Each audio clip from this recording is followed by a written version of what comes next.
Hi guys, Panguni மாசம்னாலே பல்ல கட்டிட்டு வெயில் அடிக்கும்னு சொல்லுவாங்க. ஆனா இந்த டைம் செம்மையா மழை.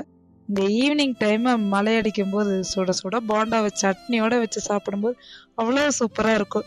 இந்த போண்டா செய்யறதுக்கு தோசை மாவு இருந்தாலே போதும். 2 கப் தோசை மாவுக்கு 1/2 கப் மைதா, பெரிய வெங்காயம் பொடி பொடியா நறுக்கி போட்டேன். அதுக்கப்புறம் மல்லித்தலை, இது கூடவே கொஞ்சமா சோடா உப்பு, உப்பு, சீரகம், மிளகாத்தூள் ஆப்ஷன் தான். உங்களுக்கு வேணும் அப்படின்னா பச்சை மிளகா கூட ஆட் பண்ணிக்கலாம்.